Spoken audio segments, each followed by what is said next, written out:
Everyone, स्वागत है आपका कृष्णा क्लासेस में। तो आज हम करने जा रहे हैं इलस्ट्रेशन 2। पर शुरू करने से पहले अगर आपने इलस्ट्रेशन 1 सॉल्व नहीं किया है तो उसे सॉल्व कर ले। अगर आपने उसे देखा नहीं है तो डिस्क्रिप्शन में मैंने उसकी लिंक दे रखी है, तो आप उसे देख लें। और जो भी क्वेरीज़ हैं आप कमेंट सेक्शन में या फिर टेलीग्राम ग्रुप पर ड्रॉप डाउन कर सकते हैं। तो शुरू करते हैं। हमेशा 2 रूल्स याद रखिए। रूल नंबर 1 दैट इज़ अपना फोकस हमेशा मेंटेन करें, और सेकंड अपने क्वेश्चन को अपना दोस्त बनाएं। तो शुरू करते हैं। The promoters of glorious limited took over on behalf of the company a running business with effect from 1 April 2011. The company got incorporated on 1 August 2011. The annual accounts were made up to 31st March 2012, which revealed that the sales for the whole year totaled rupees 1600 lakhs, out of which sales till 31st July 2011 were for rupees 400 lakhs. Gross profit ratio was 25%. Expenses दिए हैं 1 अप्रैल 2011 से 31 March 2012 तक। हमें बनाना क्या है यहाँ पर? Prepare a statement showing the calculation of profits for the pre incorporation and post incorporation periods. तो पहले जो जो चीज़ दी गई है उसे लिख लेते हैं, और जिस चीज़ में हमें दिक्कत जा रही है वो बाद में देख लेते हैं। तो पहले जो चीज़ दी है उसके ऊपर हम देख लेते हैं। The promoters of glorious limited took over on behalf of the company a running business with effect from 1 अप्रैल 2011। तो ये प्रोसेस शुरू हुई है आपकी 1 अप्रैल 2011 से। तो इस चीज़ से आपको ये पता लगता है कि आपको इस चीज़ से टाइम रेशियो मिलने वाला है। तो कैलकुलेट करते हैं अपना टाइम रेशियो। आप टाइमलाइन बना लीजिए अगर आपको दिक्कत जा रही है। अगर आपको समझ आ रहा है तो आप डायरेक्टली जा सकते हैं वर्किंग नोट के साथ। 1 अप्रैल 11 से आपका ये प्रोसेस शुरू हुआ था, और आपकी कंपनी और इनकॉर्पोरेट हुई है 1 अगस्त 2011 से।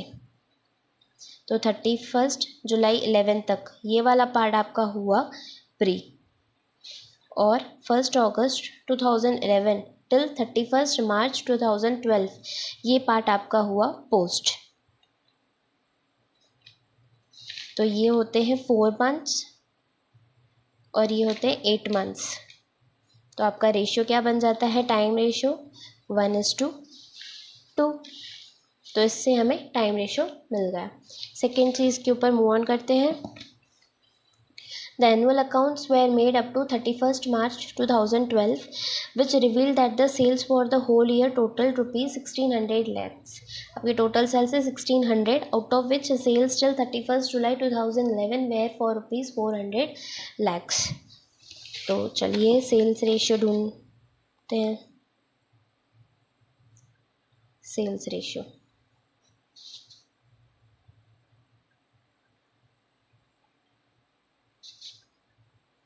आपकी टोटल सेल्स क्या थी?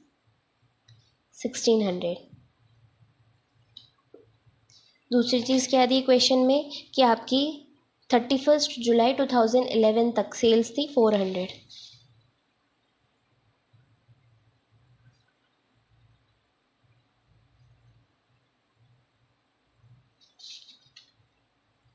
मतलब आपकी 1 अगस्त 11 टू 31 मार्च 12 हुई 1200 लैक्स बची हुई सेल्स।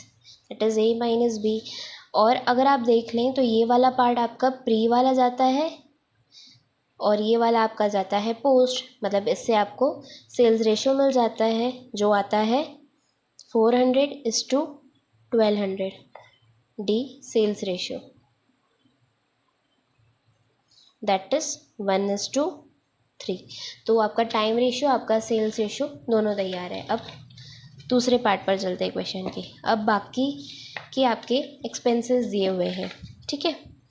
तो चलिए सॉल्यूशन के ऊपर चलते हैं।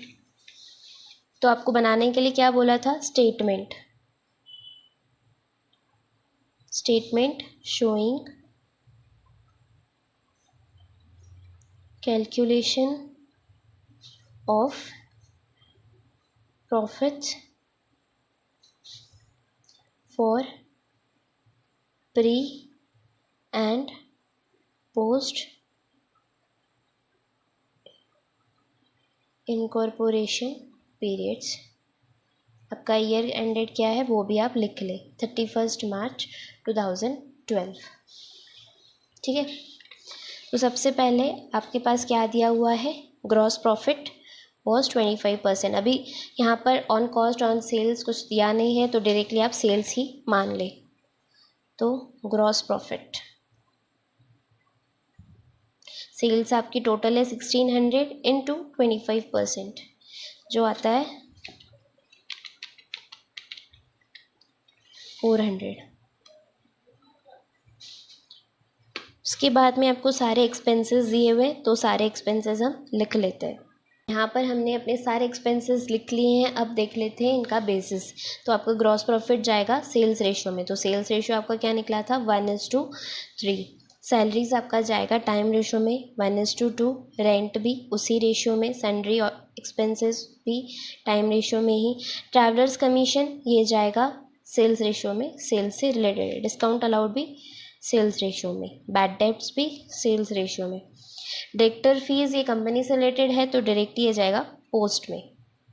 टैक्स ऑडिट फ़ी है, तो ये जाएगा आपका सेल्स रेशियो में। ध्यान रखिएगा ये कंपनी ऑडिट फ़ी नहीं है, अगर कंपनी ऑडिट फ़ी रहता तो ये जाता डायरेक्टली पोस्ट में। डेप्रिसिएशन दिया हुआ है, तो ये जाएगा टाइम रेशियो में 1:2।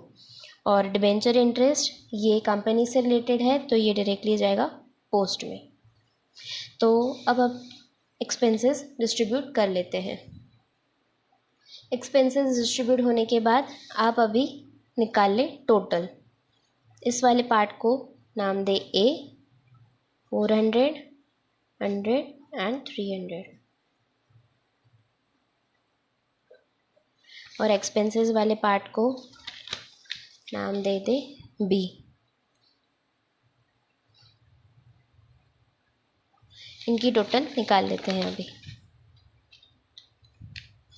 69 + 24 + 66 + 16 + 12 + 4 + 25 + 9 + 12 + 11, ये होता है 248।